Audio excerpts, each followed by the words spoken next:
तो हेलो प्यारे बच्चों, कैसे हो आप लोग। आई होप आप लोग अच्छे होंगे और एकदम जबरदस्त तरीके से पढ़ाई कर भी रहे होंगे।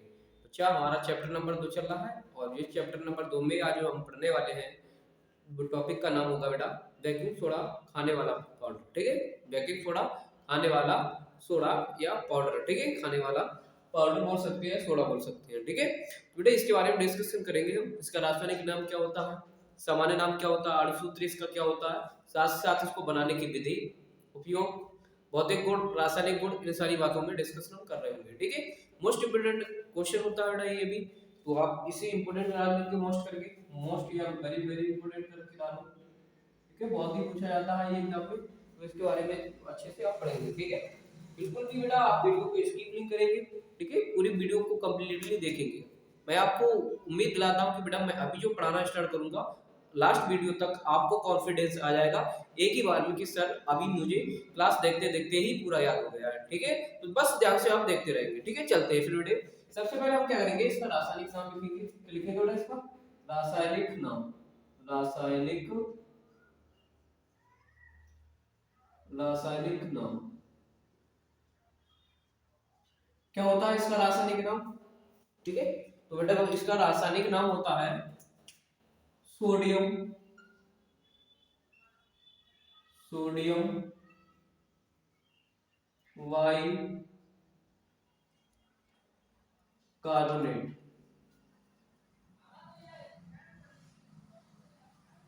कार्बोनेट।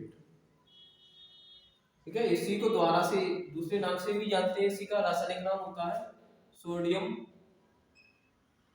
सोडियम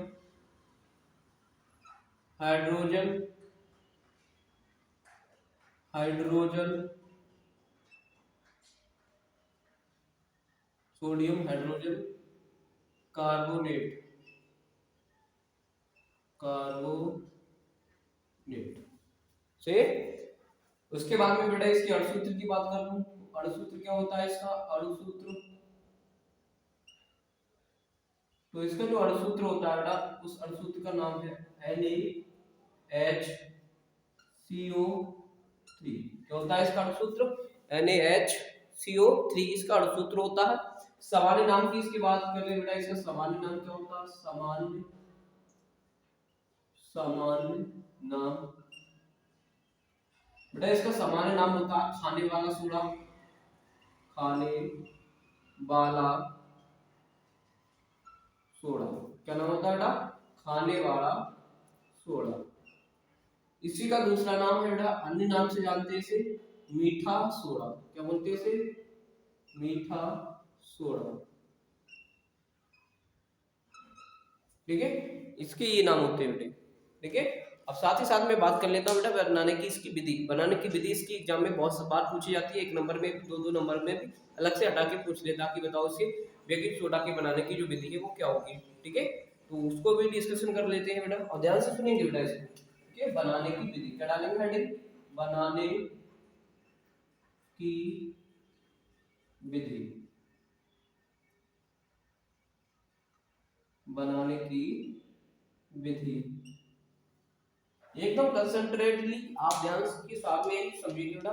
इसमें क्या होता है बेटा, हम क्या करते हैं यहाँ पे NaCl ले लेते हैं प्लस H2O लेते हैं, प्लस क्या लेते हैं बेटा CO2 लेते हैं, प्लस का NH3 लेते हैं। ठीक है, इतनी सारी चीज लेंगे और उनके आपस में रिएक्शन कराते हैं। तो जब आपस में रिएक्शन हम कराते हैं तो बनता है बेटा हमारा NaHCO3 और साथ ही साथ बनता है बेटा NaH4Cl अमोनियम क्लोराइड बनता है। तो बेटा आप क्या बोलेंगे कि जब हम क्या करते हैं सोडियम जल कार्बन डाइऑक्साइड तथा अमोनिया की आपस में अपक्रिया कराते हैं तो हमारा सोडियम बाइकार्बोनेट बनता है और क्या बनता है बेटा हमारा अमोनियम क्लोराइड बनता है। ठीक है बेटे, अगर मैं बात करूं बैलेंस की तो बैलेंस करने की बात आ रही है तो बैलेंस भी कर लो बेटा। इधर देखो मैं बात करता हूं बेटे, यहाँ पे कितना है Na एक है, यहाँ पे भी एक है। हाइड्रोजन की बात करें बेटे, हाइड्रोजन के यहाँ पे दो है, एक ये और एक इसके साथ जुड़ गया हाइड्रोजन, क्योंकि अमोनिया में H कितने तीन, लेकिन यहाँ पे 4 हो रहे हैं, तो एक तो यहाँ जुड़ गया, एक यहाँ जुड़ गया, हाइड्रोजन कंप्लीट हो गया। O की बात करें तो देखो CO2 यहाँ पे वो इसके साथ ऐड हुआ है, इसलिए CO3 बना है, मतलब बैलेंस है हमारी अभिक्रिया। ठीक है, दूसरी अभिक्रिया की भी बात कर लेता हूँ बेटा। दूसरी अभिक्रिया क्या कहती है इसकी बनाने की, इसकी दूसरी अभिक्रिया को भी समझ लो क्या होती है बेटा। हम क्या करते हैं Na2CO3, ठीक है, इसको हम अभिक्रिया जब जल के साथ कराते हैं H2O प्लस CO2, ठीक है, H2O प्लस CO2 के साथ अगर हम अभिक्रिया करा दें बेटा, जब हम अभिक्रिया कराते हैं तो बनता है 2NaHCO3, ठीक है। जब हम सोडियम कार्बोनेट की अभिक्रिया जल और कार्बन डाइऑक्साइड से कराते हैं तो सोडियम बाइकार्बोनेट के कितने अणु बन के आते हैं बेटा, 2 अणु बन के आते हैं, ठीक है। तो लिखेंगे क्या, कहेंगे जब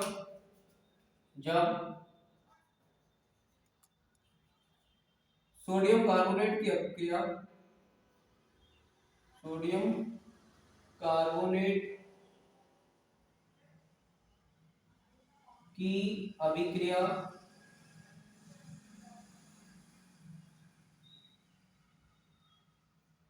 सोडियम कार्बोनेट की अभिक्रिया जल तथा कार्बन डाइऑक्साइड तथा कार्बन डाइऑक्साइड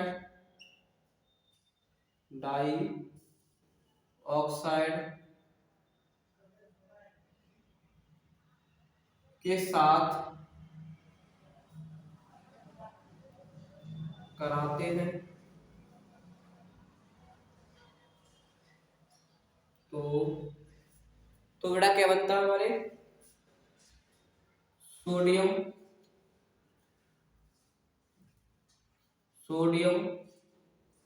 वाई कार्बोनेट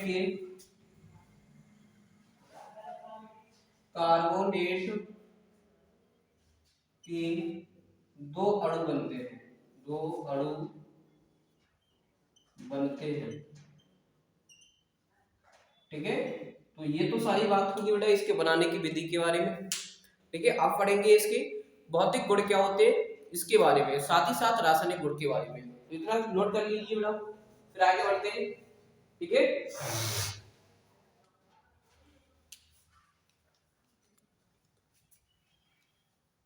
तो मिटा देते बेटा इसे और बढ़ते हैं फिर आगे। तो हेडिंग डालो बेटा भौतिक गुण, क्या डालेंगे हेडिंग, भौतिक गुण।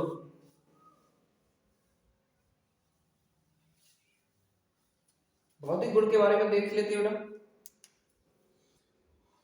भौतिक गुण,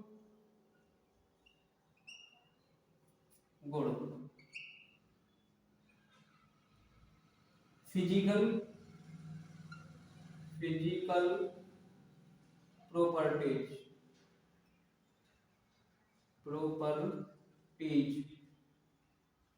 ठीक है, इसके बारे में डिस्कशन करेंगे। तो सबसे पहले पॉइंट नंबर 1 ले लेते हैं बेटा, क्या बोलेंगे, ये सफेद रंग का क्रिस्टलीय पदार्थ होता है। ये क्या है, जो बेकिंग सोडा होता है उसका जो कलर होता है वो कैसा होता है बेटा, सफेद रंग का होता है, ठीक है, बोलेंगे। और क्रिस्टलीय रूप का मतलब क्या होता है, बिल्कुल मैन नहीं होता है, बिल्कुल, ठीक है, हल्के हल्के दाने के रूप में होता है। बोलेंगे ये सफेद रंग का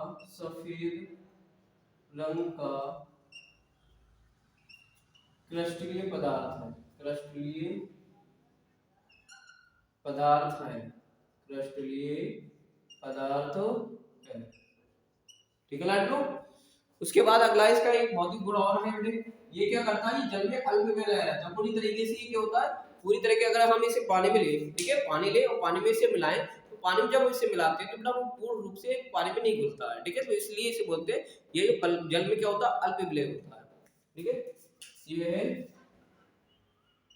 जल में अल्प विलय होता है, अल्प विलय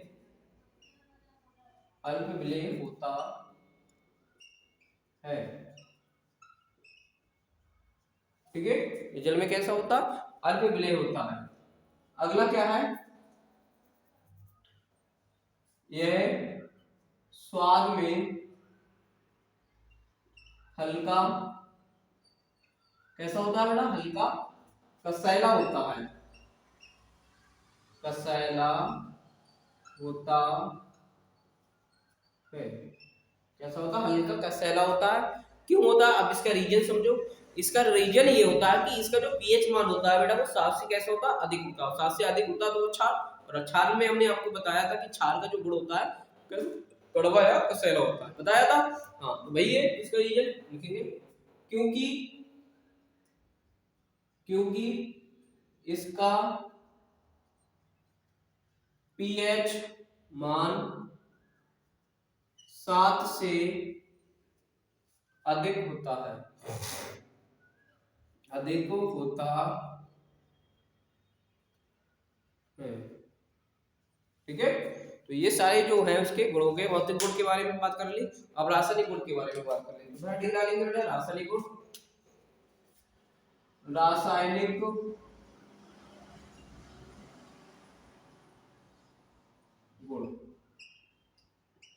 केमिकल प्रॉपर्टी, केमिकल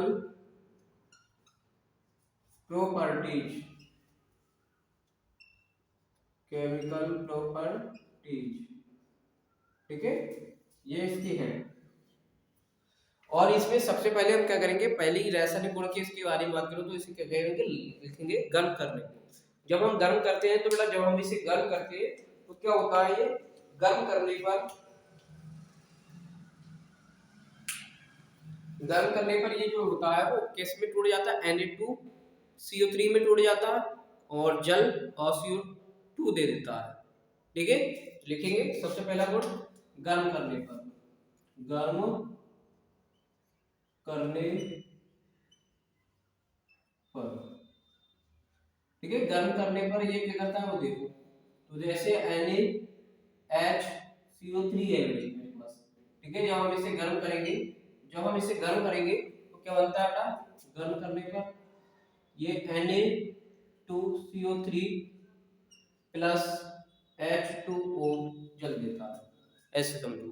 ठीक है, क्या करते हैं जब हम इसे गर्म करते हैं तो ये सोडियम कार्बोनेट, ठीक है, और जल की मात्रा में प्राप्त करवाता है।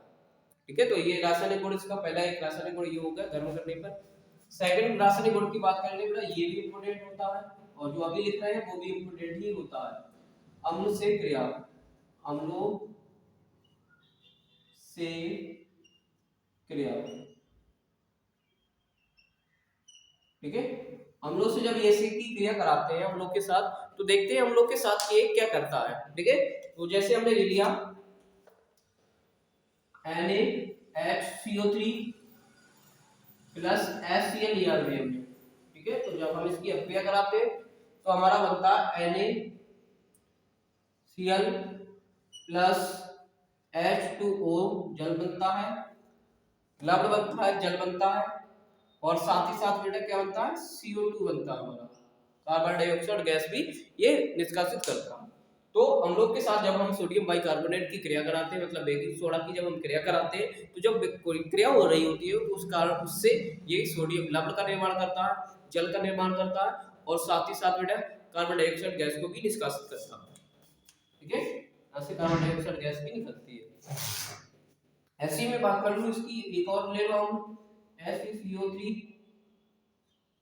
कि जब हम H2SO4 के साथ क्रिया कराते हैं, जब हम H2SO4 के साथ इसकी क्रिया कराते हैं तो बेटा हमारा बन के आता Na2SO4 प्लस H2O प्लस का CO2।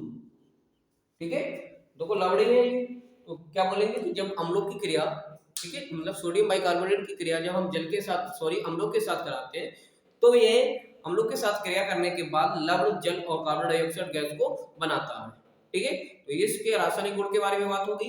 अब थोड़ा सा उपयोग पढ़ लेते हैं, इसके उपयोग कैसे, कौन कौन से होते हैं, कहाँ उपयोग करते हैं इसको, उसके बारे में डिस्कशन हम कर लेते हैं। ठीक है,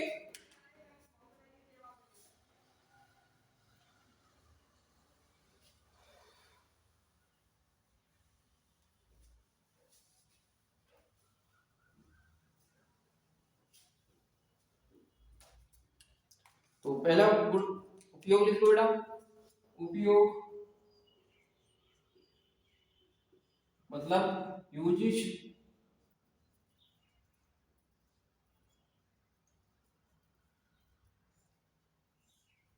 ठीक है, उपयोग के बारे में इसके पढ़ लेते हैं।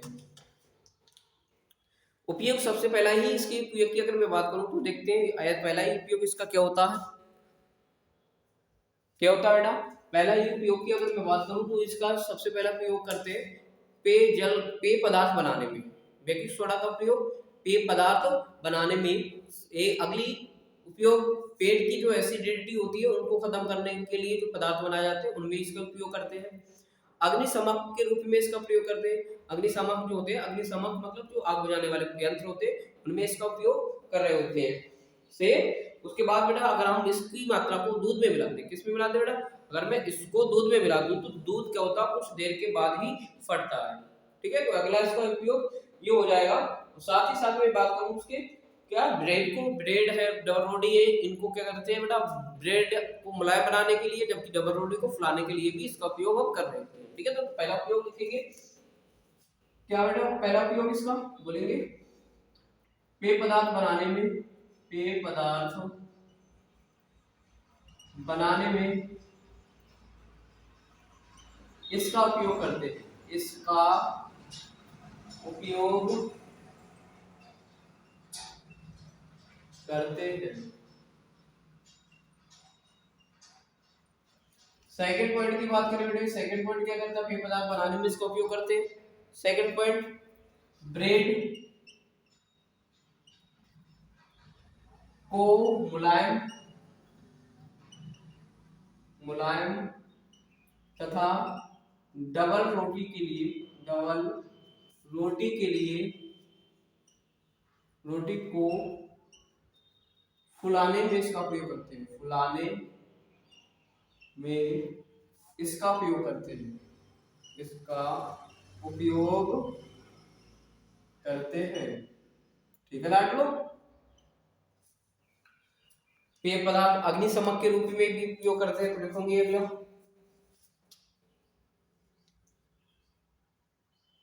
अग्निशामक, अग्निशामक में उपयोग। ठीक है, अग्निशामक में भी उपयोग करते हैं। और एक लास्ट और पॉइंट अगर मैं लिखना चाहूँ तो दूध, दूध में मिलाने पर दूध क्या होता है, देर से फटता है, दूध देर से फटता है। ठीक है, तो आई होप आज का जो लेक्चर रहा होगा बहुत अच्छा रहा होगा, आपको समझ में आई होगी हर एक बात जो मैंने आज इस बोर्ड पे बताई है। तो आज के लिए बस इतना रखते हैं, मिलते हैं कल नेक्स्ट वीडियो में। आज के लिए जय हिंद, जय भारत।